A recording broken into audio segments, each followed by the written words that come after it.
हात धुन्छौ र साबुन पानीले धुन्छु नि कति बेला धुन्छौ र छिनछिनमै धुन्छु नि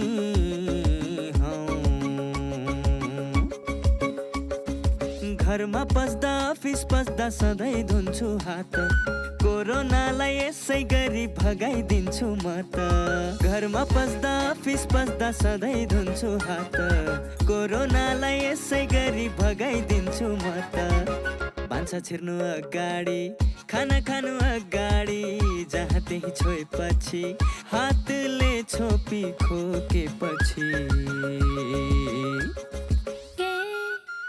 हात धुन्छौ र साबुन पानीले धुन्छु नि कति बेला धुन्छौ र छिनछिनमै धुन्छु नि कोरोनाबाट बच्ने 3 उपायहरू। व्यक्ति व्यक्ति बीच 2 मिटर टाढा बस्ने, घरबाट बाहिर निस्कँदा मास्क लगाउने र बेला बेलामा साबुन पानीले मिच्ची 20 सेकेन्डसम्म हात धुने। कोरोनाबाट आफू पनि बचौँ र अरूलाई पनि बचाउँ। दर्शकवृन्द नमस्कार। कार्यक्रम स्वस्थ जीवनको आजको श्रृङ्खलामा यहाँलाई हार्दिक स्वागत छ।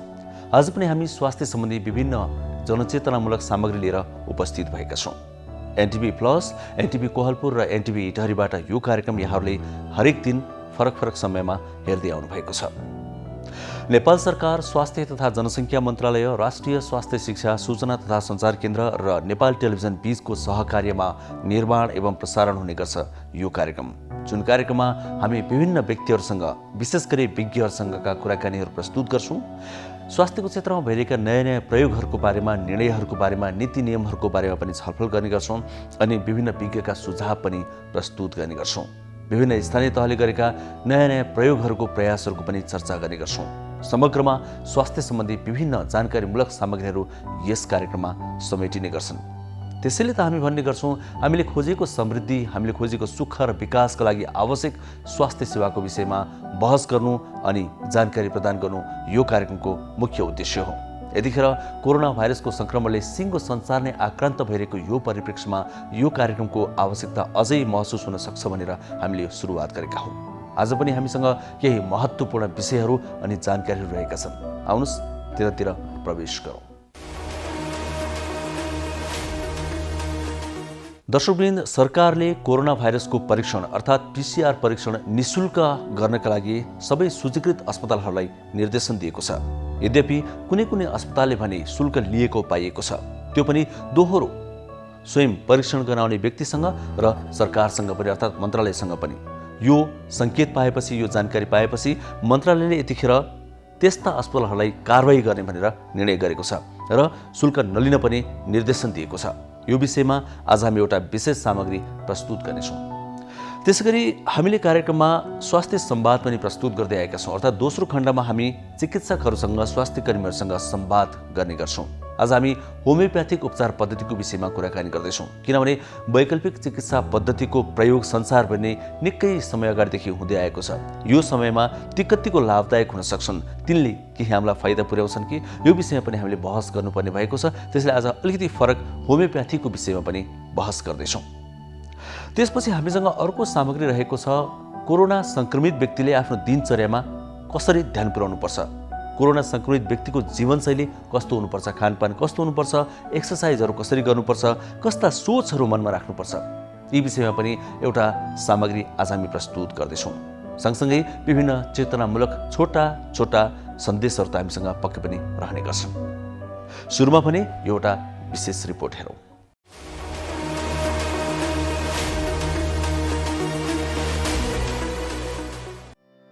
स्वास्थ्य तथा जनसङ्ख्या मन्त्रालयले कोरोना सङ्क्रमितको उपचारमा दोहोरो शुल्क नलिन सूचीकृत अस्पतालहरूलाई निर्देशन दिएको छ। मन्त्रालयका प्रवक्ता प्राध्यापक डाक्टर जागेश्वर गौतमले कोरोनाको उपचार गरे बापत बिरामी र मन्त्रालय दुवै तर्फबाट शुल्क लिइरहेको जनगुनासो आएको बताउनुभयो। कोरोनाको दोहोरो शुल्क लिएको पाइएमा कारबाही गर्ने मन्त्रालयले चेतावनी दिएको छ। दोहोरो शुल्क लिए नलिएको बारे अनुगमन गर्न समिति समेत गठन गरिएको प्रवक्ता गौतमले बताउनुभयो। कोभिड-19 का लक्षण र चिन्ह भएका सङ्क्रमितले सूचीकृत अस्पतालबाट निःशुल्क उपचार पाउनेछन्। मन्त्रालयले सूचीकृत गरेको कोभिड अस्पतालका सङ्ख्या बागमती प्रदेशमा 37वटा छ। प्रदेश नम्बर 1 मा 3, प्रदेश 2 मा 5, गण्डकी प्रदेशमा 4वटा अस्पताललाई कोभिड अस्पताल बनाइएको छ। त्यस्तै लुम्बिनी प्रदेशमा 9, कर्णाली प्रदेशमा 3 र सुदूरपश्चिम प्रदेशमा 13वटा अस्पताललाई कोभिड अस्पतालका रूपमा सूचीकृत गरिएको छ। मन्त्रालयले यी अस्पतालमा उपचार भएको बिरामीको सङ्ख्याका आधारमा रकम उपलब्ध गराउनेछ। मन्त्रालयका अनुसार देशभरका सूचीकृत अस्पताल र स्वास्थ्य संस्थाबाट कोरोना सङ्क्रमितले निःशुल्क उपचार पाउनेछन्। इन्सिडेन्ट कमान्ड सिस्टम स्वास्थ्य तथा जनसङ्ख्या मन्त्रालयको निर्णयबाट उपचारका लागि सूचीकृत अस्पतालहरूले सेवाग्राहीसँग र स्वास्थ्य तथा जनसङ्ख्या मन्त्रालयसँग दुवैतिर दोहोरो शुल्क लिइरहेको भन्ने जनगुनासोहरू आइरहेको छ। यस सन्दर्भमा अनुगमन गरी कारबाहीको लागि केस व्यवस्थापन कार्यदलले अत्यावश्यक कामहरू गराउने भन्ने निर्णय भएको छ। खोपको प्राविधिक नोट तयार गरी आगामी बुधबारसम्म आइसिएसको बैठकमा स्वास्थ्य सेवा विभागले प्रस्तुत गर्ने पनि निर्णय भएको छ। सबै प्रदेशहरूमा उच्च स्तरीय सेवा व्यवस्थापन तथा एम्बुलेन्स व्यवस्थापन समिति, केस इन्भेस्टिगेसन तथा कन्ट्याक्ट ट्रेसिङ समिति, सूचना तथा जोखिम सञ्चार समन्वय समिति, मेडिकल टास्क फोर्स प्रदेश स्तरीय बनाएर काम गराउन पुनः अनुरोध गर्ने निर्णय भएको छ। दर्शकवृन्द, प्रसङ्ग कोरोना भाइरसको भ्याक्सिन अब छिट्टै नै आउँदैछ भनेर केही आशाका सङ्केतहरू पलाएका छन्। परीक्षणहरू अन्तिममा पुगेका छन् 1 दर्जनभन्दा बढी कम्पनीहरूका, यो पनि हामीले सुनिरहेका छौँ। र नेपाल सरकारले पनि ती भ्याक्सिन बजारमा आएपछि तुरुन्तै नेपाल ल्याउनको लागि विभिन्न पहलहरू गरेको छ, कोष नै खडा गरेको छ भनेर पनि हामीले बताइरहेका छौँ, जुन कुरा सञ्चार माध्यमहरूमा हेरि पनि रहेका छौँ अनि पढि पनि रहेका छौँ। यद्यपि अहिलेसम्म भने त्यो भ्याक्सिन नबनिसकेको अवस्था भएको हुनाले र औषधि पनि नबनेको अवस्था हुनाले हामीले सतर्क हुनु अत्यन्तै जरुरी छ। कसरी सतर्क हुने यो खोज्नु अहिलेको मुख्य आवश्यकता हो। होमियोप्याथिक उपचार पद्धति सदियौँदेखि हामीले प्रयोग गर्दै आएको उपचार पद्धति, यो आयुर्वेदिक र एलोप्याथीको बिचको मानिन्छ, सेमी खालको मानिन्छ। यो उपचार पद्धतिले अहिलेको समयमा के योगदान दिन सक्छ, के सहयोग गर्न सक्छ? यसले साँच्चै सहयोग गर्न सक्छ त? कतै यो ओझेलमा परिरहेको छ कि कतिपय देशहरूले वैकल्पिक उपचार पद्धतिलाई कोरोना भाइरसको नियन्त्रणको लागि प्राथमिकताका साथ प्रयोग गरिरहेका छन्। त्यो किन त? कतै हामी कहाँ पनि त्यो हुनसक्छ कि यस्ता यस्ता कुरो पनि हामी कार्यक्रममा खोज्ने गर्छौँ। त्यही क्रममा होमियोप्याथिक उपचार पद्धतिको विषयमा आज हामी स्वास्थ्य संवाद प्रस्तुत गर्दैछौँ।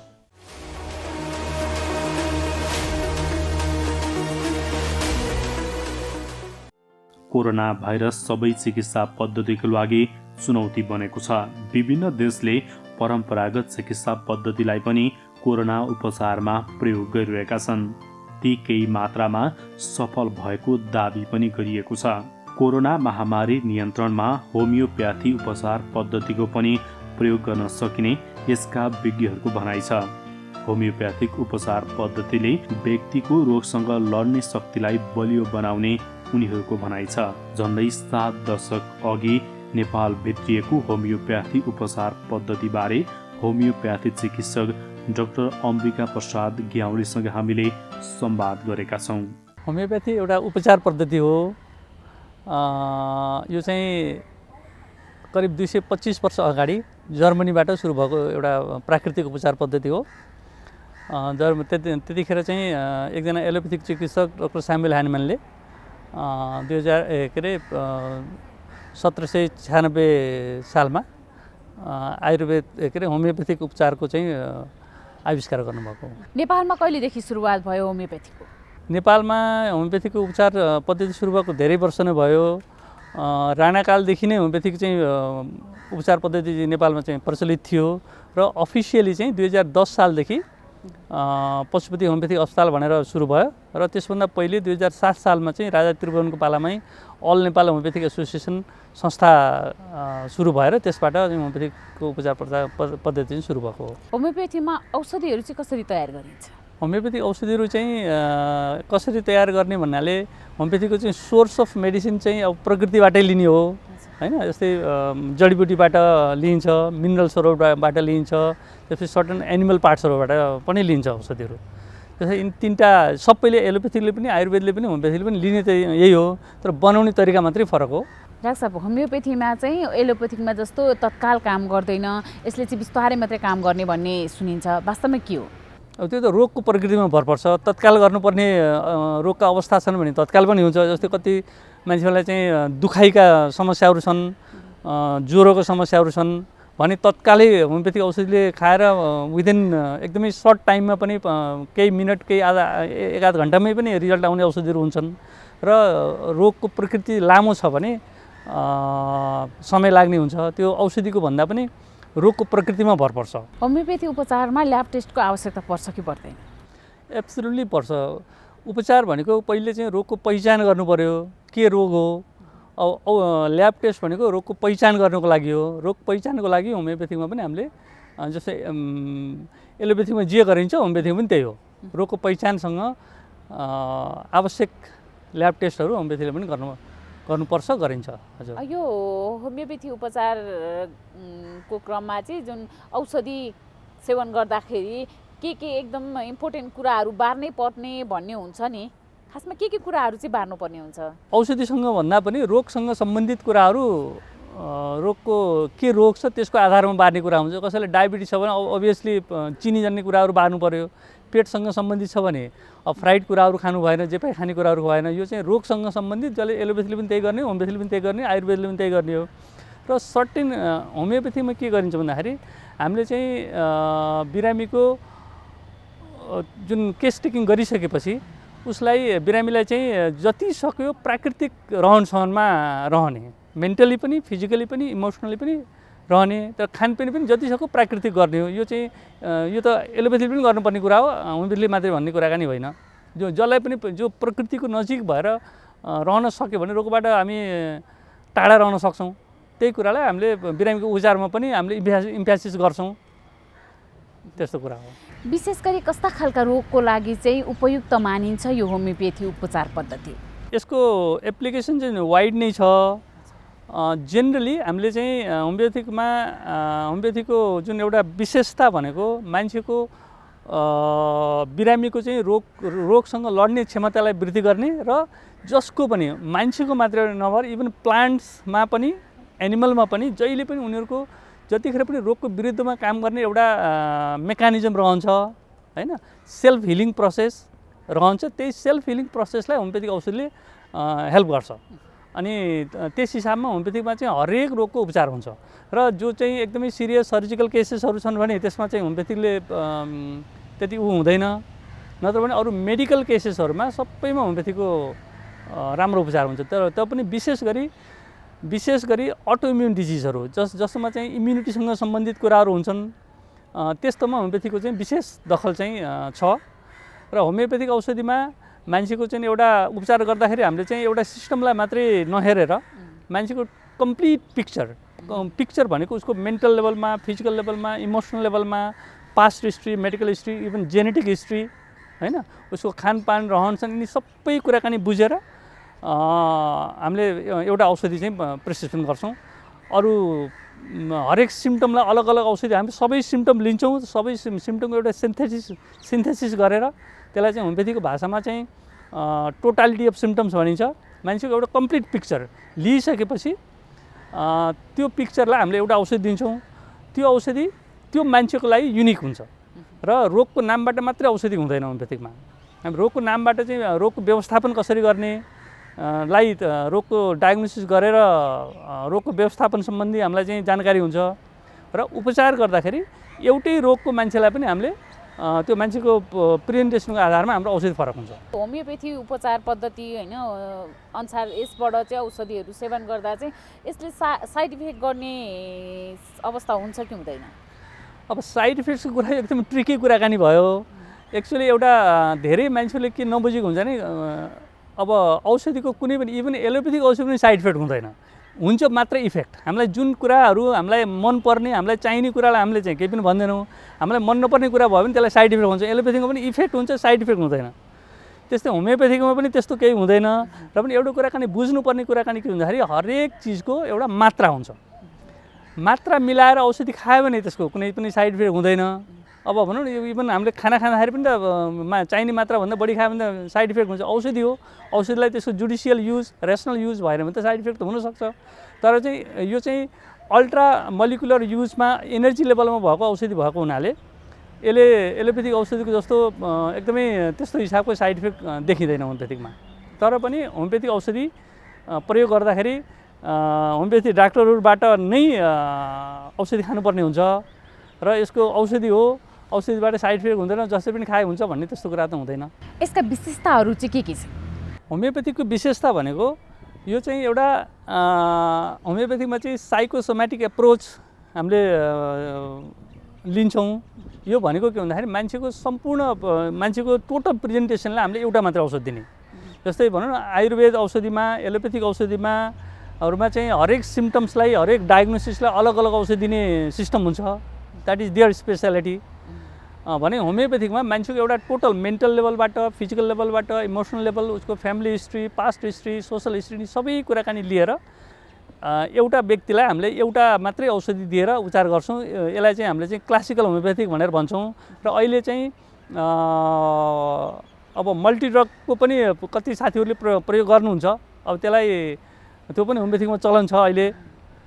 तर होमियोपेथीको चाहिँ यसको जुन हिसाबमा होमियोपेथीको सुरु भयो र अहिलेसम्म पनि अफिसियली जुन प्र्याक्टिस हुन्छ यसमा चाहिँ हामीले एउटा मात्रै औषधि प्रयोग गर्ने मान्छेको यो चाहिँ एलोपेथिकमा आयुर्वेदमा एकदमै बिग क्वान्टिटी मेडिसिन हुन्छ भने होमियोपेथीमा यति मान्छेलाई यति कम औषधि प्रयोग हुन्छ। कति मान्छेलाई चाहिँ यति औषधिले पनि काम गर्ला र जस्तो फिल हुन्छ, तर इट रियली वर्क्स। अनि यसले चाहिँ यसले कसरी काम गर्छ भन्दाखेरि यसले आफैमा काम गर्ने होइन, हाम्रो शरीरलाई काम गराउने, हाम्रो शरीरमा चाहिँ रोगको विरुद्धमा काम गर्ने एउटा मेकानिजम रहन्छ, त्यो सिस्टमलाई काम गराउने। त्यही भएर होमियोपेथिकमा एउटा के भनिन्छ भन्दाखेरि homeopathy does not treat the disease but it treats the patient. यसले चाहिँ बिरामीलाई निको पार्ने, रोगलाई चाहिँ बिरामीले आफै निको पार्छ भन्ने एउटा सिद्धान्तमा चाहिँ होमियोपेथिक उपचार पद्धति छ। कोरोना सङ्क्रमणको सुरुवाती अवस्थामा होमियोपेथीको औषधि एकदमै धेरै प्रयोग भयो र यसको प्रयोग सम्बन्धी सरकारले मापदण्ड पनि बनाएको थियो नि, होइन? जतिखेर कोरोनाको चाहिँ महामारी सुरु भयो, चाइनाबाट सुरु भयो, त्यसपछि विभिन्न विश्वका धेरै देशहरूमा चाहिँ अब यसबाट कसरी बच्ने भनेर सरकारहरूले सोच विचार गर्न थाले र विभिन्न सिस्टमहरूले सोच विचार गर्न थाले। र होमियोपेथिकमा पनि होमियोपेथिक भनेको त नेपालमा मात्रै होइन, विश्वका धेरै देशहरूमा करिब 200 देशहरूमा होमियोपेथिक चाहिँ प्रचलनमा छ। यसका इन्टरनेसनल अर्गनाइजेसनहरू नेसनल अर्गनाइजेसनहरू छन्, सङ्घ संस्थाहरू छन्। उनीहरूले चाहिँ सबैले होमियोपेथिकलाई अब हामीले कसरी उपचार गर्ने भन्ने हिसाबको हाम्रो कुराकानी भइसकेपछि नेपाल गभर्मेन्टसँग हामीले कुराकानी गऱ्यौँ र आयुर्वेद र होमियोपेथिकले हामीले चाहिँ कुराकानी गरिसकेपछि आयुर्वेद विभागको नेतृत्वमा नेपाल सरकार स्वास्थ्य मन्त्रालयसँग कुराकानी भयो। अनि उहाँहरूले चाहिँ एउटा प्रोटोकल तयार गर्नुभयो होमियोपेथीको लागि, आयुर्वेदको लागि, एलोपेथीको छँदैछ। अनि त्यही प्रोटोकल अनुसार दुई किसिमको कुराकानी भयो। एउटा चाहिँ प्रिभेन्टिभ हिसाबमा हामी कसरी जाने र एउटा क्युरेटिभ हिसाबमा कसरी जाने। प्रिभेन्टिभ हिसाबमा चाहिँ अब जुन अहिले सबैले हामीले गरिरहेको मास्कको प्रयोग, सोसल डिस्टेन्सिङको कुराहरू र अरू खानपिनका कुराहरू, रहनसहनका कुराहरूमा हामीले कसरी ध्यान दिने भन्ने एउटा प्रिभेन्टिभ भयो। त्यसको साथमा होमियोपेथिकमा चाहिँ मान्छेको इम्युनिटी बढाउने भन्ने सर्टेन औषधिहरू छन्। तिनी औषधिहरू हामीले प्रयोग गर्दैछौँ र आयुर्वेदमा पनि त्यही हिसाबले उहाँहरूले पनि प्रयोग गर्नुभयो, अहिले पनि हुँदैछ। र त्यसपछि रोग लगाइसकेपछि पनि कोरोनाका रोगहरू लगाइसकेपछि पनि त्यसमा त बेसिकली दुई तिन थरी मान्छेहरू हुनुभएको छ। एउटा चाहिँ असिम्टोमेटिक बिरामीहरू हुनुहुन्छ, उनलाई पोजिटिभ छ, उहाँलाई खासै समस्या छैन। कसैलाई माइल्ड सिम्टमहरू छ, कसैलाई सिभियर सिम्टमहरू छ। अब यिनी तिनटै क्याटेगोरीमा चाहिँ होमियोपेथीको प्रयोग भएको छ। जो चाहिँ हाम्रो सम्पर्कमा आउनु भएको छ, हामीले चाहिँ औषधि बिरामीको आवश्यकता अनुसार, आवश्यकता भन्नाले उहाँको सिम्टम्सहरू के छ त्यसको आधारमा हामीले विभिन्न औषधिहरू दिन्छौँ।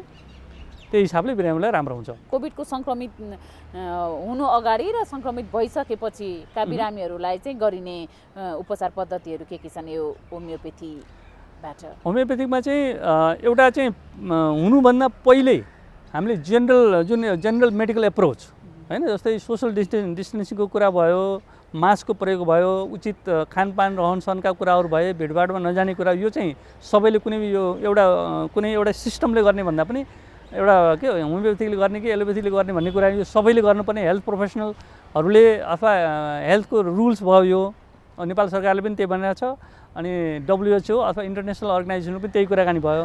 त्यसपछि गएर सिस्टम अनुसार होमियोपेथीमा चाहिँ आफ्ना औषधिहरूका प्रिस्क्रिप्सन छन्, आयुर्वेदमा आफ्ना औषधिका प्रिस्क्रिप्सन छन्, एलोपेथीमा आफ्ना औषधिको प्रिस्क्रिप्सन छन्। अब बिरामी आइसकेपछि हामीले चाहिँ बिरामीलाई उसको समस्या के छ, सबैलाई एउटै समस्या हुँदैन।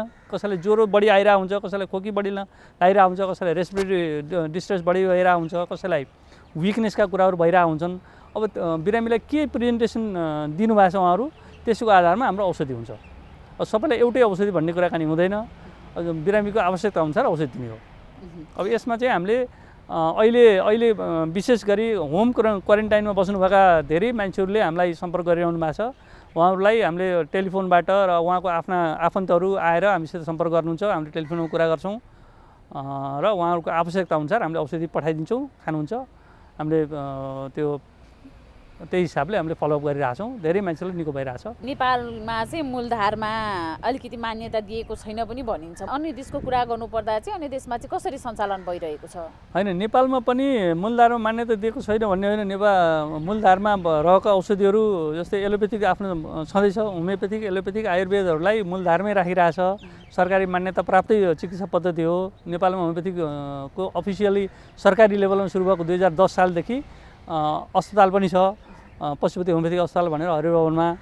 र त्यो चाहिँ अहिलेसम्म अनफर्चुनेटली के भन्दाखेरि त्यसको एक्सपेन्सन भएको छैन। नेपालमा सरकारी लेभलमा एउटा मात्रै अस्पताल छ, त्यसलाई चाहिँ मूलधारमै राखिरहेछ। सरकारको मान्यता प्राप्त सरकारी हिसाबमा हो, तर यसको चाहिँ धेरै ठाउँहरूमा जहाँ जहाँ विस्तार हुनुपर्ने ठाउँमा भएको छैन। सरकारका जुन प्लानहरूमा चाहिँ छन्, अहिलेसम्म कार्यान्वयन भएको छैन। हुने आशामा छौँ हामीहरू। र अरू विश्वको परिवेशमा चाहिँ होमियोपेथिक सुरु भएको युरोपबाट अर्थात् जर्मनीबाट सुरु भएको युरोपियन युनियनमा भित्रका यिनी धेरै देशहरूमा चाहिँ होमियोपेथिक एकदमै छ। तपाईँले गर्नु होला, युरोपियन युनियनभित्रका देशमा अहिले चाहिँ 40,000 मेडिकल डक्टर्सहरूले होमियोपेथिक प्र्याक्टिस गर्नुहुन्छ। यो भनेको बिग नम्बर भयो। इन्डियामा कुराकानी गऱ्यो भने करिब 4 लाख डक्टर्सहरू होमियोपेथिक प्र्याक्टिस गर्नुहुन्छ। अनि होमियोपेथिकलाई चाहिँ धेरै कस्तो भन्दाखेरि अरू सिस्टमको तुलनामा सस्तो पनि छ। सस्तोको अर्थ पकेटलाई मात्रै सस्तो नभएर शरीरलाई पनि सस्तो पर्ने भने यसले हानिरहित चिकित्सा पद्धति भएको हुनाले पकेटलाई पनि सस्तो छ प्लस शरीरलाई पनि सस्तो छ। त्यसले गर्दाखेरि गरिब मान्छेले मात्रै नभएर एकदमै धनी मान्छेहरूले पनि होमियोपेथिक प्र्याक्टिस के अरे उपचार लिनुहुन्छ। नेपालमा पनि हरेक तबकाका मान्छेहरू ले उपचार गर्नुहुन्छ। धनीले मात्रै गरिबले मात्रै गर्ने भन्ने कुरा होइन। अफकोर्स होमियोपेथिक चाहिँ अरू उपचार पद्धतिको तुलनामा होमियोपेथिक सस्तो छ र विश्वका धेरै देशहरूमा यो प्रयोगमा छ। तर नेपालमा जति यो उपयुक्त छ होइन, त्यति किन सबै जनमानसमा किन पुग्न सक्दैन? होइन, जनमानसमा छ। किन भन्दाखेरि हामी सरकारी लेभलमा अहिलेसम्म जम्मा 3 जना डाक्टरहरूले अहिले काम गर्दै हुनुहुन्छ हरियो भवनमा भने हामी प्राइभेट लेभलमा 250 भन्दा बढी डक्टर्सहरूले काम गरिरहेछौँ। हामीले दैनिक चाहिँ सरदर 15-20 जना पेसेन्टहरू हामीले हेर्छौँ भने त पब्लिक लेभलमा अवेरनेस छ। सरकारले चाहिँ जति ध्यान दिनुपर्ने हो उहाँहरूले चाहिँ दिन सक्नु भएको छैन। त्यति मात्रै कुरा हो। किन पब्लिक लेभलमा नभएको भए त होमियोपेथिक त सरकारले मात्रै धानेर त धानिएकै छैन। बालबालिकाहरूको लागि चाहिँ होमियोपेथीबाट गरिने उपचार पद्धतिहरू कस्तो छ? एकदमै हुन्छ। यो होमियोपेथिकमा कस्तो हुन्छ भने नि અહીં पनि मैले भने होमियोपेथिकमा औषधिले रोग निको पार्ने होइन, शरीरको जुन रोग निको पार्ने एउटा इन्नेट नेचर छ त्यसैलाई होमियोपेथिक औषधिले हेल्प गर्ने हो। त्यसो गर्दाखेरि साना बच्चाहरूमा चाहिँ होमियोपेथिक औषधि प्रयोग गर्दाखेरि जस्तै हामीले के देखिरहेछौँ भने उनीहरूको लेभल अफ इम्युनिटी बढ्यो भने उनीहरूको चाहिँ त्यो सम्बन्धित रोग भन्दा पनि अरू सबै रोगलाई नै निको बाट बस्ने उपाय चाहिँ होमियोपेथीले दिन सक्छ। अहिले त्यसै पनि हामीले हेर्दाखेरि जस्तै कति बच्चाहरूलाई चाहिँ रिकरेन्ट यो respiratory track infection pneumonia bronchitis भएर 15-15 दिनमा 1-1 महिनामा 2-2 महिनामा एन्टिबायोटिक्स खानुपर्ने, कान पाक्ने होइन, बढी रुगा लाग्ने यस्ता बच्चाहरूलाई चाहिँ होमियोपेथिक औषधिले केही महिनाको प्रयोगबाटै उनीहरूलाई बार यो रोगै नबल्झिने हिसाबले हामी उपचार गरिरहेछौँ। त्यसो गर्दाखेरि धेरै मान्छेहरू प्यारेन्ट्सहरू चाहिँ बच्चालाई लिएर आउनुहुन्छ यसको लागि होमियोपेथीमा एकदमै राम्रो हुन्छ यसमा। कतिपय अवस्थामा त थाहा नपाएर पनि अफकोर्स मान्छेहरूमा जानकारी छैन, किन भन्दाखेरि के हुँदाखेरि होमियोपेथी खाने, के हुँदाखेरि एलोपेथी खाने, के हुँदा आयुर्वेद खाने भन्ने कुरा जानकारी सबै मान्छेलाई जानकारी हुनु पर्यो र स्पेसली चाहिँ हेल्थ प्रोफेसनललाई जानकारी भयो भने उहाँहरूबाट चाहिँ रेफरल सिस्टम्स हुने थियो र पब्लिकहरूमा जानकारी हुँदाखेरि यसले चाहिँ धेरै नै शरीरलाई पनि फाइदा, इकोनोमिक हिसाबले पनि फाइदा। किन भन्दाखेरि होमियोपेथिकमा रोगसँग आफै लड्ने चाहिँ एउटा टेन्डेन्सीलाई विकास गर्ने हुनाले होमियोपेथिक औषधि अत्यन्त कम मात्रा, खाना पनि औषधि खाँदा पनि औषधि खाएको जस्तो मान्छेलाई त्यति भान हुँदैन। त्यसले गर्दाखेरि होमियोपेथिक चाहिँ एकदमै प्राइमेरी लाइन अफ ट्रिटमेन्ट हुनुपर्ने हो। कति देशहरूमा यसलाई चाहिँ प्राइमेरी लाइन अफ ट्रिटमेन्टमा राखिरहेको छ, फर्स्ट लाइन अफ ट्रिटमेन्टमा। होमियोपेथिक भएन भने बल्ल आयुर्वेदमा अथवा एलोपेथिकमा जाने हुनुपर्ने हो। यहाँ चाहिँ के छ भन्दाखेरि उल्टो सिस्टम भइरहेको छ नेपालमा। पहिले चाहिँ एलोपेथिक खाने, एलोपेथिक भएन भने बल्ल होमियोपेथिकमा आउने भन्ने त्यस्तो छ। अब आशा गरौँ अब चाहिँ धेरै मान्छेहरूले चाहिँ इन्फर्मेसन लिएर सामान्य जुन सुरुका उसमा चाहिँ होमियोपेथिकको प्रयोग बढ्दै जानेछ, जनमानसमा पुग्न पर्यो। हजुर हजुर। र सब यो खासमा अपरेसन गर्ने बिरामीहरूको लागि चाहिँ यो होमियोपेथी उपचार पद्धति सम्भव छ कि छैन त? यस्तो हुन्छ, अपरेसन भनेको सर्टेन जुन एउटा अपरेसन गर्दै नगरी नहुने सर्जिकलै कुराहरूमा त होमियोपेथिक कुनै पनि औषधिको हुँदैन, एलोपेथीको पनि त हुँदैन नि। जुन सर्जरी नै गर्नुपर्नेमा त एलोपेथी औषधि खाएर पनि हुँदैन। जहाँ औषधिबाट गरेर उपचार हुन सक्ने कुराहरू छन् तिनीहरूमा होमियोपेथिक औषधि प्रयोग हुन्छ। अनि त्यसपछि अर्को इम्पोर्टेन्ट कुरा के छ भन्दाखेरि होमियोपेथिकमा इभन सर्जिकल केसेसहरूमा पनि बिफोर द सर्जरी हामीले कुनै औषधिहरू एकदम मेजर सर्जिकल अपरेसनभन्दा पहिले पनि हामीले औषधि दिन सक्छौँ। र अर्को चाहिँ सर्जरी भइसकेपछि आफ्टर इफेक्ट्स अफ सर्जरी, जस्तै पाठेघरको रिमुभल भयो अथवा कुनै पनि मेजर सर्जिकल अपरेसन पछि त्यो मान्छेहरूमा त्यो बिरामीहरूमा चाहिँ सर्जिकल अपरेसन पछि हुने थुप्रै मनोवैज्ञानिक समस्याहरू, महिलाहरूमा हुने जुन पाठेघरको हिस्टेरेक्टोमी गरिसकेपछि उहाँहरूमा हुने थुप्रै कुराहरू हुन्छन्। त्यसमा चाहिँ होमियोपेथिक औषधिले अत्यन्तै राम्रो गर्छ। त्यसरी होमियोपेथिक औषधि सर्जिकल केसेसहरूमा प्रयोग हुन्छ र कति केसेसहरू एलोपेथिक विज्ञानमा चाहिँ सर्जिकल भनेर उपचार गरिने केसहरू छन्, त्यसमा होमियोपेथिकमा हामीले मेडिकल हिसाबमा उपचार गर्छौँ। जस्तै शरीरको चाहिँ स्किनहरूमा हुने थुप्रै यो वार्ड्सहरू, मुसाहरूलाई हामीले चाहिँ मेडिसिन खुवाएर हामीले निको पार्छौँ। कति यो रेस्पिरेटरी पोलिपहरू, नाकमा हुने पोलिपहरूलाई पनि होमियोपेथिक औषधि खुवाएर निको हुन्छ भने एलोपेथिकमा यसलाई चाहिँ सर्जिकली यसलाई चाहिँ उपचार गर्ने कुरा हुन्छ। त्यसले गर्दाखेरि होमियोपेथिकमा कति आफ्टर सर्जरी र बिफोर सर्जरी पनि औषधिहरूको प्रयोग हुन्छ। इभन डेन्टल केसेसहरूमा दाँत सम्बन्धी, गिजा सम्बन्धी कुराहरूमा पनि होमियोपेथीको अत्यन्तै राम्रो प्रयोग छ। रोग प्रतिरोधात्मक क्षमता बढाउनको लागि चाहिँ होमियोपेथी औषधि खानु पनि भनिन्छ र कतिपय अवस्थामा यो कोरोना सङ्क्रमण हुनुभन्दा अगाडि, सुरु हुनुभन्दा अगाडि विश्वमा सुरु भएको बेलामा चाहिँ यसको होमियोपेथी औषधिहरू चाहिँ जुन रोग प्रतिरोधात्मक क्षमता बढाउँछ भनेर एकदमै धेरै बाँडिएको पनि थियो। वास्तवमा होमियोपेथी औषधिले चाहिँ रोग प्रतिरोधात्मक क्षमता कसरी बढाउँछ त? इम्युनिटी भनेको एउटा जेनरलाइज इम्युनिटीको कुराकानी हुनु भयो, अर्को चाहिँ एउटा विशेष रोगको विरुद्धको इम्युनिटी भयो। होमियोपेथिकको जुन एउटा यसको स्पेसिलिटी के भनेको भने होमियोपेथिकमा जहिले पनि हाम्रो शरीरले चाहिँ रोगको विरुद्धमा काम गर्ने एउटा मेकानिजमलाई होमियोपेथिक औषधिले यसलाई बढावा दिने हो। औषधिले डाइरेक्ट काम गर्ने होइन। त्यसैले इम्युनिटी बढाएरै जुन पनि रोगमा हामीले इम्युनिटीसँगै कुराकानी गर्ने हो। त्यसले गर्दाखेरि अहिले कोभिडको रोगको उपचारमा होस् अथवा अरू कुनै पनि अटोइम्युन रोगमा होस् अथवा कुनै पनि इन्फेक्टिभ कुराहरूमा होस्, होमियोपेथिकले जहिले पनि रोगको सेल्फ हिलिङ प्रोसेसलाई यसले बढाउने, इन्हान्स गर्ने, अनि त्यो गरेर रोगको विरुद्धमा शरीरले नै काम गर्ने एउटा मेकानिजम तयार गर्ने हो। त्यसले गर्दाखेरि होमियोपेथिकले चाहिँ इम्युनिटी बढाएर उपचार गर्छ भन्ने मान्यता हो। चिसो मौसममा हुने रोगहरूको लागि चाहिँ होमियोपेथीको उपचार हुन्छ कि हुँदैन त? यो चिसो मौसममा हुने धेरै रोगहरूमा होमियोपेथीको एकदम अत्यन्तै राम्रो उपचार छ। जस्तै अहिले चाहिँ विशेष गरेर चिसो मौसममा रुगाखोकी हुने सम्भावना बढिरहन्छ। छाला सम्बन्धी छाला फुट्ने रोगहरूको सम्भावना बढिरहन्छ। साइनस यो पिनास पर्ने समस्याहरू रहन्छ। अनि छाती सम्बन्धी कुराहरू पनि रहन्छ, रुगाखोकी, ब्रोन्काइटिस, निमोनिया, यिनी कुराहरूमा होमियोपेथिक औषधिले अत्यन्तै राम्रो गर्छ, प्रभाव छ। हाम्रा धेरै मान्छेहरू यसको लागि आउनुहुन्छ। डाक्टर साहब, यो होमियोपेथी उपचार पद्धतिको लागि चाहिँ सरकारले चाहिँ गर्नुपर्ने फेसिलिटी, दिनपर्ने फेसिलिटीहरू केही गर्न बाँकी छ, केही छ? अब सरकारले गर्ने पर्ने कुराहरू धेरै छन् होइन, किन भन्दाखेरि यो एउटा उपचार पद्धति हो, यसमा व्यक्तिले भन्दा पनि सरकार सङ्घ संस्थाले नै गर्ने कुराकानी हो। नेपाल सरकारले 2010 सालदेखि सुरु गरेको चिकित्सा पद्धति हो र अहिलेसम्म 2077 सालमा आउँदाखेरि सुरुको अवस्थामा जे थियो त्यसमा धेरै परिवर्तन भएको छैन। तर फर्चुनेटली अहिले चाहिँ नयाँ संविधान बनिसकेपछि संविधानमा समेत होमियोपेथीको विकास गर्ने भनेर संविधान पनि लेख्नु भएको छ उहाँहरू। र अहिले अब यो सङ्घीय सरकार आइसकेपछि, सङ्घीयता आइसकेपछि विभिन्न सबै हाम्रा प्रदेशहरूमा होमियोपेथीको विकास विस्तार गर्ने योजना चाहिँ भएको छ। अब यसलाई सरकारले योजनाहरू चाहिँ राम्रै भएका छन् अहिले, तर यसलाई चाहिँ कार्यान्वयनमा चाहिँ नहुन्जेरी चाहिँ डिफिकल्ट टु बिलिभ भनौँ, अथवा अब नहुन्जेरी चाहिँ हामीले पर्खिरहेछौँ सरकारले चाहिँ गर्नु होला। किन भन्दाखेरि अहिले होमियोपेथिक उपचार पद्धति चाहिँ इकोनोमिकली एकदमै भायबल, सस्टेनेबल उपचार पद्धति हो यो। त्यसपछि गएर एकदमै इफेक्टिभ, सानो एकदमै थोरै कुराबाट बिगिनिङमा उपचार गर्न सक्यो भने चाहिँ एकदमै धेरै ठुल्ठुला रोगहरू पनि यसले प्रिभेन्सन गर्न सक्छ। सामान्य हिसाबमा गर्न सकिने हुनाले इकोनोमिकली पनि भायबल, सोसली पनि एकदमै एक्सेप्टेबल भएको हुनाले नेपाल जस्तो देशमा होमियोपेथिक उपचार चाहिँ एकदमै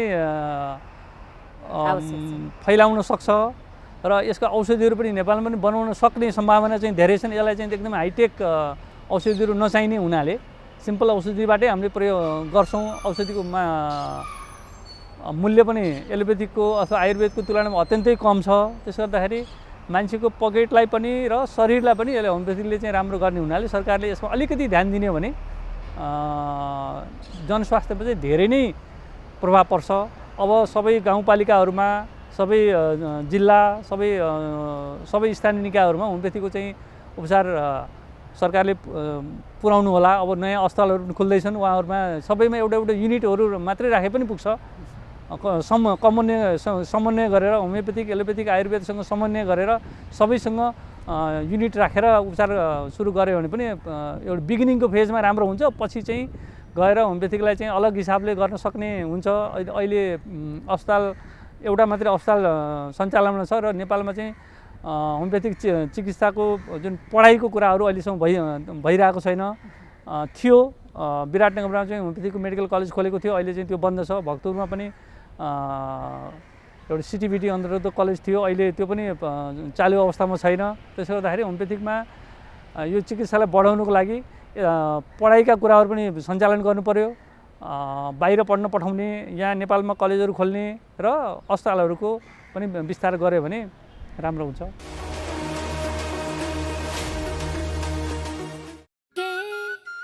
हात धुन्छौ र साबुन पानीले धुन्छु नि, कति बेला धुन्छौ र छिनछिनमै धुन्छु नि।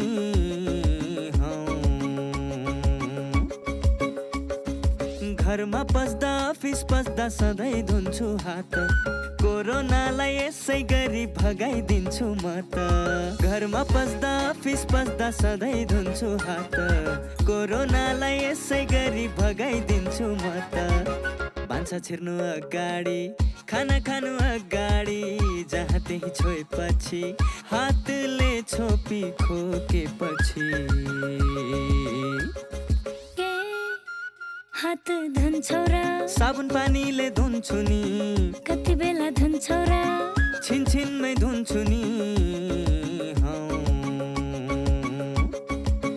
कोरोनाबाट बच्ने 3 उपायहरू: व्यक्ति बीच 2 मिटर टाढा बस्ने, घरबाट बाहिर निस्कँदा मास्क लगाउने र बेला बेलामा साबुन पानीले मिची 20 सेकेन्डसम्म हात धुने। कोरोनाबाट आफू पनि बचाउँ र अरूलाई पनि बचाउँ। ए सृजना, त किन हिजो अस्ति स्कुल नआएकी?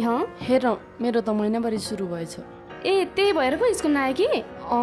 मलाई त पहिला एकदमै डर लागेको थियो, पछि आमाले सम्झाउनु भएपछि बल्ल बुझेँ।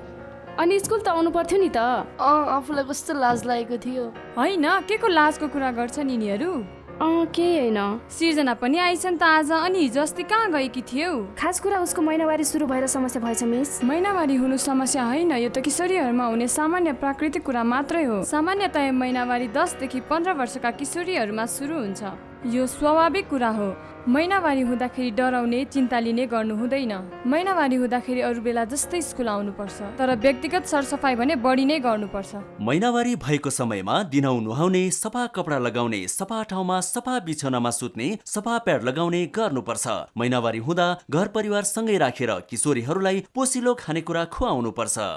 कोरोना भाइरस महामारीको अवस्थामा सुरक्षित गर्भावस्था। गर्भावस्था एक विशेष अवस्था हो, चाहे कोरोना भाइरस कोभिड-19 महामारीको बेला नै किन नहोस्।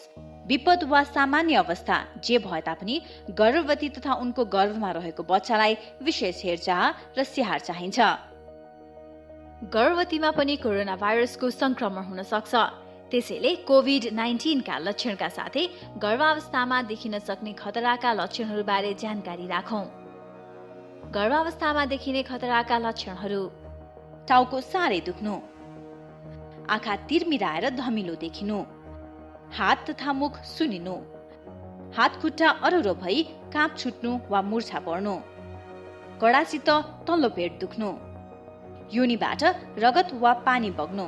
यी मध्ये कुनै पनि खतराका लक्षणहरू देखा पर्ने बित्तिकै तुरुन्तै नजिकैको स्वास्थ्य संस्थामा जाँच्न लैजानु पर्दछ। नियमित गर्भवती जाँच तथा खतराका लक्षणको समयमै पहिचान गरी गर्भावस्थालाई सुरक्षित बनाऊ। कोभिड-19 सम्बन्धी कुनै पनि जिज्ञासा वा परामर्श चाहिएमा पैसा नलाग्ने कल सेन्टर 1115 वा 1133 मा सम्पर्क गरौँ।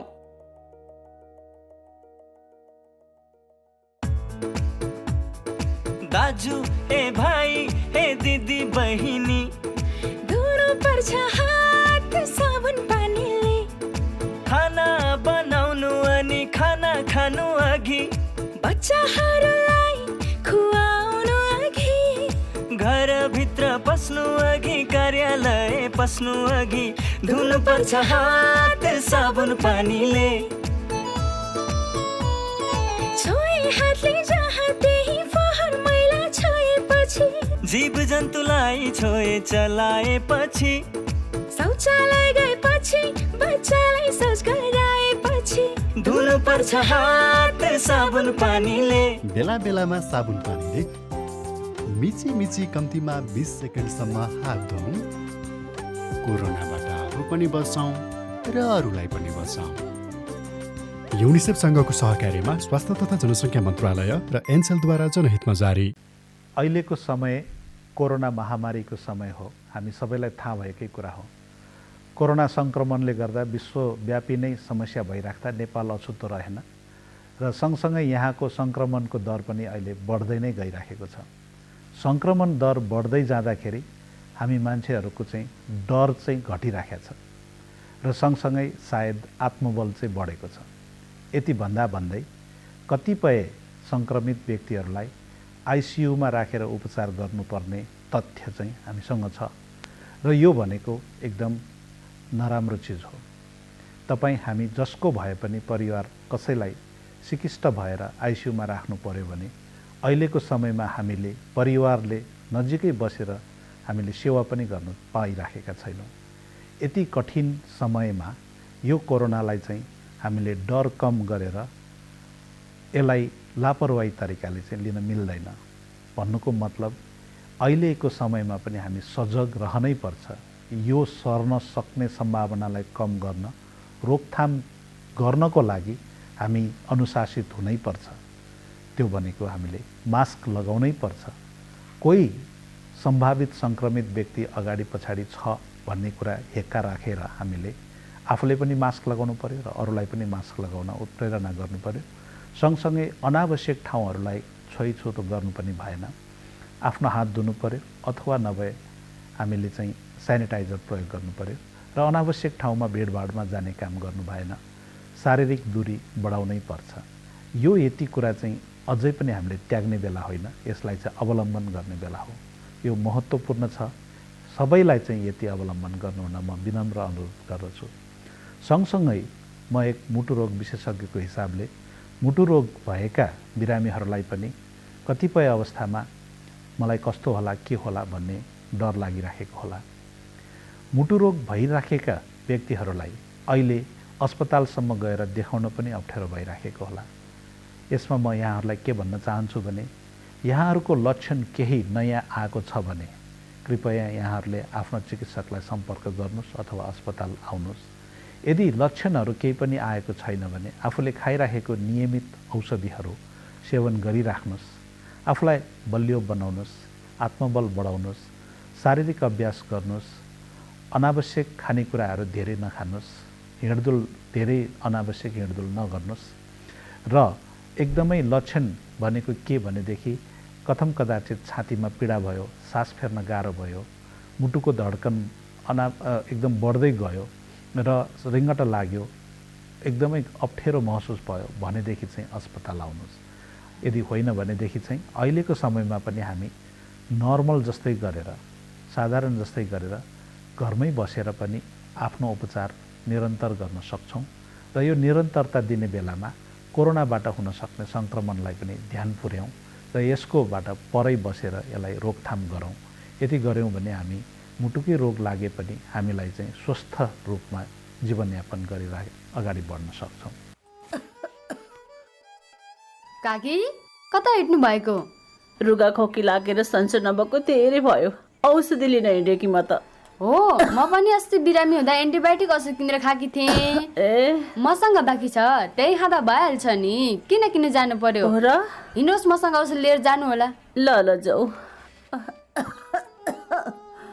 कहाँ जाने कुरा हुँदैछ? बहिनीकोमा एन्टिबायोटिक रहेछ, त्यही लिन जान लागी। कहाँ त्यसरी एन्टिबायोटिक खानुहुन्छ त? स्वास्थ्य कर्मीको सिफारिस बिना मैले छोरीलाई एन्टिबायोटिक औषधि खुवाउँदा रोग बल्झेर छोरीले कति धेरै दुःख पाए। तुरुन्त स्वास्थ्य कर्मी कहाँ गएर जचाएर मात्र औषधि खानुहोस्। तपाईँ यहाँ आएर धेरै राम्रो गर्नुभयो। एन्टिबायोटिक औषधिको दुरुपयोगले बारम्बार रोग बल्झिएर निको हुन गाह्रो हुन्छ र हामी सबैलाई जोखिममा पारेको छ। त्यसैले सधैँ स्वास्थ्य कर्मीको सिफारिसमा मात्र एन्टिबायोटिक औषधि पुरा मात्रामा र पुरा अवधि सेवन गर्ने गरौँ।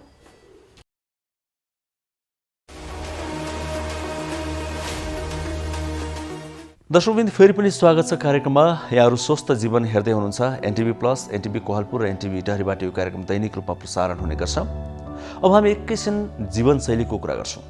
पछिल्लो समयमा हामीले जीवनशैलीका कुराहरूलाई प्राथमिकतामा राख्ने गरेका छौँ, किनभने हाम्रो स्वास्थ्य कस्तो बनाउने भन्ने कुरा हाम्रो जीवनशैलीमा निर्भर गर्दो रहेछ। त्यसमाथि पनि अहिले कोरोना भाइरसको समयमा त्यो अत्यन्तै आवश्यक छ। एकजना व्यक्ति कोरोना सङ्क्रमित भएको छ भने त्यो व्यक्तिले जीवनशैली कस्तो अपनाउनुपर्छ, किनभने यो त फरक समय हुन्छ। अलिकति डर, अलिकति त्रास त हुन्छ नै। डराउनु हुँदैन, विज्ञानले भनिरहेका छन्, तर पनि कता कता हुन्छ नै। हिडुल गर्न पनि मिल्दैन, अरूलाई सल्लाह भने डर हुन्छ। त्यसकारणले गर्दा त्यस्तो बेलामा कस्तो जीवनशैली अपनाउने, कस्ता कुराहरू खाने, कस्ता कुराहरू नखाने, यो विषयमा हामीले आज मेरो जीवनशैली प्रस्तुत गर्ने निधो गरेका छौँ। आउनुहोस् यो विषयमा एकैछिन यो सामग्री हेरौँ।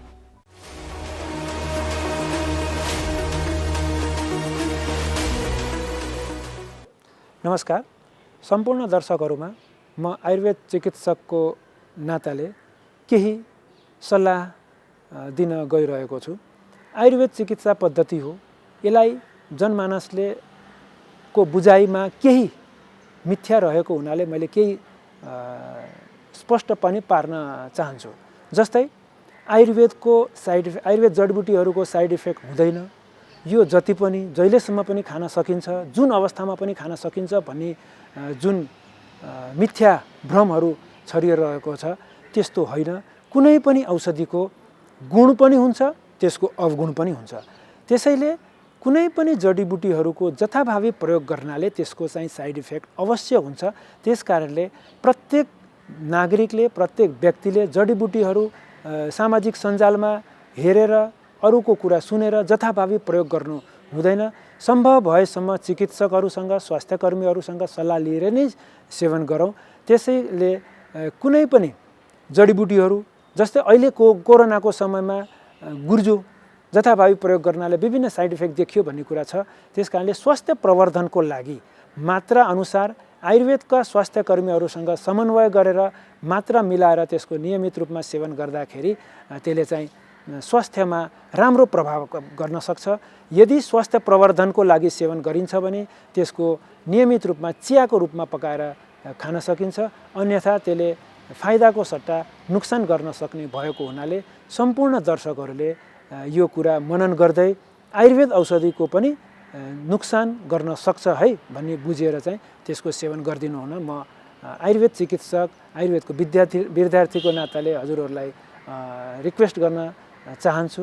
यदि आयुर्वेदको चिकित्सासँग सम्बन्धमा, जडीबुटीको सम्बन्धमा कुनै भ्रम सुन्नुभएको छ अथवा कुनै यसको प्रयोग गर्नको लागि अलमल भएको छ भने प्रत्येक जिल्लामा हाम्रो जिल्ला आयुर्वेद स्वास्थ्य केन्द्रहरू छन्, आयुर्वेद नजिकमा आयुर्वेद औषधालयहरू छ, अथवा आयुर्वेद तथा वैकल्पिक चिकित्सा विभागको वेबसाइट छ, त्यसमा हेरेर हामीसँग सल्लाह लिन सक्नुहुन्छ। त्यसबाट चाहिँ जानकारीमूलक सूचनाहरू पनि प्रवाह गर्न सक्नुहुन्छ भन्ने पनि अनुरोध गर्न चाहन्छु। नमस्ते। जो व्यक्तिहरू मृगौला फेल भएर डायलाइसिस गराइराख्नु भएको छ या प्रत्यारोपण गर्नुभएको छ उहाँहरू सबैभन्दा बढी कोरोना सङ्क्रमणको जोखिममा हुनुहुन्छ। कृपया तपाईँहरू अस्पतालमा डायलाइसिसमा जाँदाखेरि अति उच्च सावधानी अपनाइदिनु होला, सामाजिक दूरी कायम गरिदिनु होला र आवश्यकभन्दा बढी व्यक्ति या अस्पताल कर्मचारीहरूसँग सम्पर्कमा नआइदिनु होला र घरमा फर्केपछि पनि आफ्नो परिवारसँग सामाजिक दूरी कायमै राखिदिनु होला। त्यसै गरी प्रत्यारोपणको व्यक्तिहरू पनि अनावश्यक रूपमा अस्पताल जाने या घरमा भिडभाड गरेर नबस्ने होला। तपाईँहरूलाई सङ्क्रमणको उच्च जोखिम छ र यसबाट बच्नुहोस् र सबैलाई बचाइदिनुहोस्।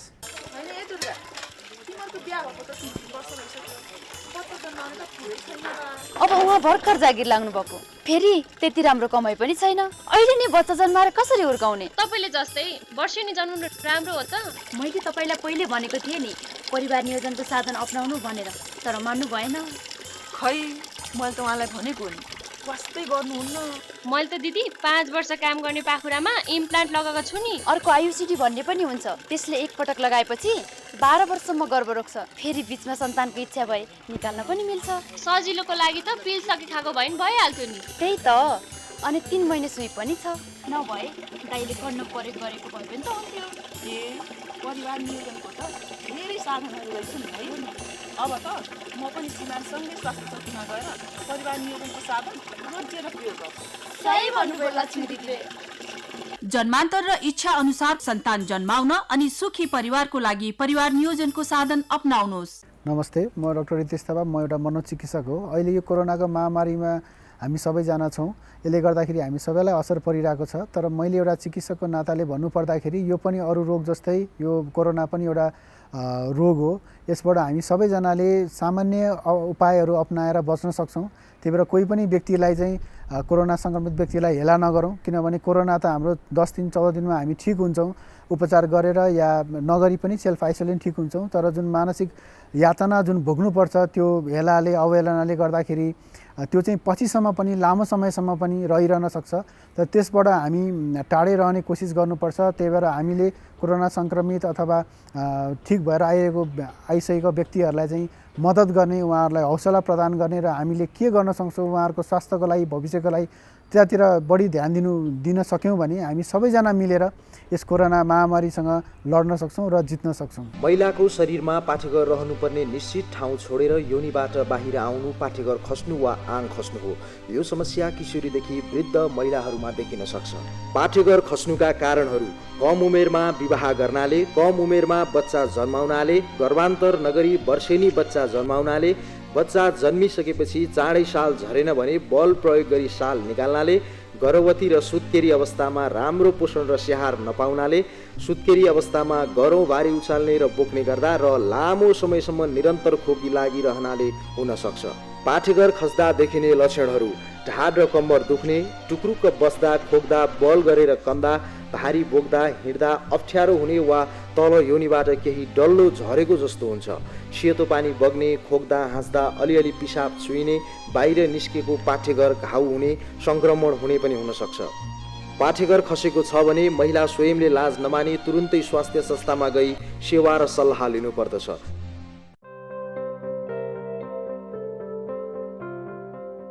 नानु, होमवर्क सक्यो त? गर्दैछु बुवा। कस्तो चुरोट गनाएको? होइन, चुरोट खाएकै छैन। थाहा छ। हजुरले कौसीमा घर बाहिर आँगनमा बाटोमा चुरोट खाएर हिँडेको देखेको छु मैले। कहिलेकाहीँ मात्रै हो के, अब छोड्छु। के गर्नु, बानी लागेपछि। सुन्नुहोस्, हजुरले चुरोट खानुभयो, हजुरलाई त असर गर्छ नै। हजुरले खाएको चुरोटको धुवाले हामीलाई पनि रोगी बनाउँछ। हामी रोगी भएको हजुरलाई मनपर्छ? होइन होइन, मलाई त तिमी स्वस्थ फुर्तिलो भएको पो मनपर्छ। त्यसो भए सुन्नुहोस् बा, हाम्रो सरले भन्नुभएको चुरोटको धुवाको 3 तहको असर हुन्छ अरे, first hand, second hand, third hand. होइन के हो नानु यो first hand, second hand, third hand भनेको? जसले चुरोट खायो उसलाई चुरोटको धुवाले फर्स्ट ह्यान्ड असर गर्छ, सँगै बस्ने मान्छेलाई चुरोटको धुवाले सेकेन्ड ह्यान्ड असर गर्छ, जुन धेरै हानिकारक हुन्छ। त्यो अहिले मलाई भइरहेको छ। सरी नानु, अनि यो थर्ड ह्यान्ड भनेको के नि? हजुरले जुन ठाउँमा बसेर चुरोट खानुभयो त्यो ठाउँमा पछिसम्म चुरोटको धुवाको असर रहिरहन्छ। त्यही ठाउँमा पछि आएर बस्ने मानिसलाई पनि असर गर्छ, त्यो थर्ड ह्यान्ड भयो। ए बुझेँ, यो त ठुलो अपराध पो रहेछ। अब म प्रतिज्ञा गर्छु, आजैदेखि धुम्रपान त्याग गर्छु। धन्यवाद बुवा।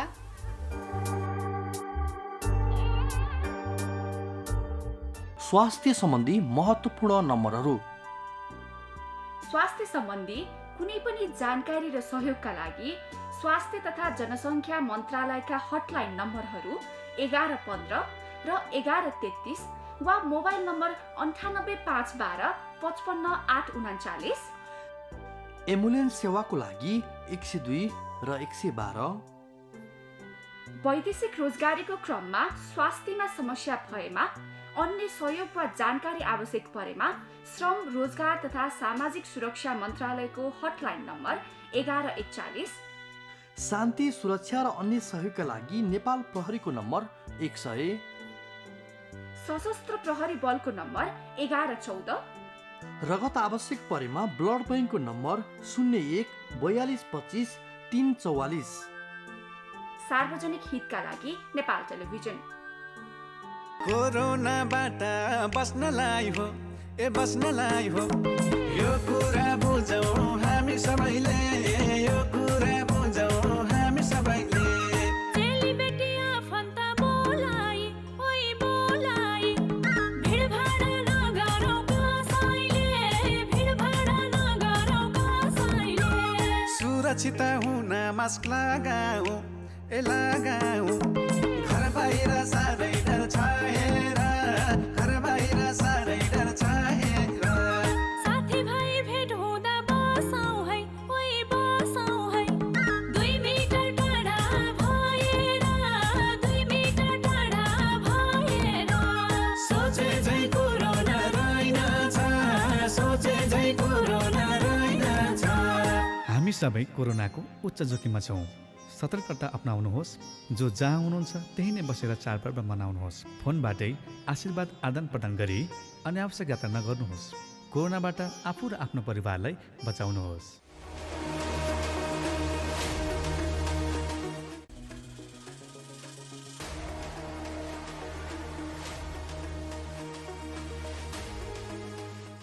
कार्यक्रम स्वस्थ जीवन हरेक दिन एनटिभी प्लसबाट बिहान 7 बजेदेखि 8 बजेसम्म र पुनः साँझ 5 देखि 6 बजेसम्म, एनटिभी कोहलपुरबाट दिउँसो 1 देखि 2 बजेसम्म र एनटिभी इटहरीबाट दिउँसो 2 देखि 3 बजेसम्म प्रसारण हुने गरेको छ।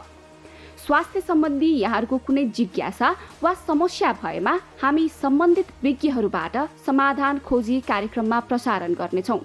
हामीलाई सम्पर्क गर्ने माध्यमहरू यस प्रकार छन्: फोन, एसएमएस तथा भाइबरको लागि 9843 52 93 97, इमेल swasthjivan@ntv.org.np। यस कार्यक्रमको बारेमा आफ्नो सल्लाह, सुझाव र प्रतिक्रिया पनि यहाँहरूले यिनै मार्फत दिन सक्नुहुनेछ। साथै कार्यक्रममा के कस्ता सामग्री, विषय वा विज्ञ समेट्नु पर्ला भन्ने विषयमा पनि सुझाव दिन सक्नुहुन्छ। कार्यक्रम यहाँहरूले सामाजिक सञ्जाल मार्फत पनि हेर्न सक्नुहुन्छ। YouTube Nepal television, mobile application Nepal television, Facebook facebook.com/neptv2041।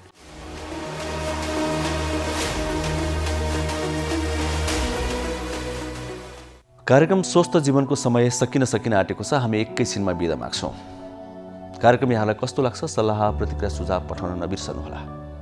साथै यहाँहरूका पनि स्वास्थ्य सम्बन्धी कुनै जिज्ञासा छन्, प्रश्न छन् भने हामीलाई पठाउन सक्नुहुन्छ। तिनलाई मार्गदर्शक मान्दै हामी तिनको उत्तर खोज्ने प्रयास स्वरूप विज्ञहरू अनि विषयवस्तुको छनौट गरेर कार्यक्रममा प्रसारण गर्नेछौँ। यहाँहरूले आफ्नो नाम नभन्न पनि सक्नुहुन्छ ती प्रश्न गर्दा, ती प्रतिक्रिया दिँदा। यहाँहरूले टेलिफोन मार्फत हामीलाई प्रश्न गर्न सक्नुहुन्छ, SMS गर्न सक्नुहुन्छ, भाइबर गर्न सक्नुहुन्छ, इमेल गर्न सक्नुहुन्छ, कुनै पनि माध्यम प्रयोग गर्न सक्नुहुन्छ जुन स्क्रिनमा हामीले देखाइरहेका छौँ। त्यसै गरी हामीले कार्यक्रममा बारम्बार भन्दै आएका छौँ, यो कार्यक्रम NTV plus, NTV Kohalpur, NTV इटहरीका पर्दाहरूमा दैनिक रूपमा आउने त गर्छ, त्यो बाहेक पनि सामाजिक सञ्जालहरूमा पनि प्रस्तुत हुने गर्छ। युट्युबमा हेर्न सक्नुहुन्छ यो कार्यक्रम, नेपाल टेलिभिजनको मोबाइल एपमा हेर्न सक्नुहुन्छ, त्यसै गरी वेबसाइटमा पनि हेर्न सक्नुहुन्छ। फेसबुक पनि छ, नेपाल टेलिभिजनको फेसबुक पेज, त्यहाँ पनि हेर्न सक्नुहुन्छ। हरेक दिन साँझ 5 देखि 6 बजीसम्म त्यो पेजमा हामी यो कार्यक्रम प्रत्यक्ष रूपमा प्रसारण पनि गर्ने गर्छौँ। अब बिदा माग्छौँ। केही समय धैर्य गरौँ, सतर्क बनौँ, कोरोना भाइरसबाट बचौँ। भ्याक्सिन बन्दैछ, अन्तिममा पुगेको छ, पक्कै पनि नेपालमा छिट्टै आउँछ, आशा गरौँ। चिसो मौसम छ, अझै बढी सतर्क बनौँ। यो आग्रहसहित आजको लागि कार्यक्रमबाट हामी सबैजना बिदा माग्छौँ। हस्त, नमस्ते।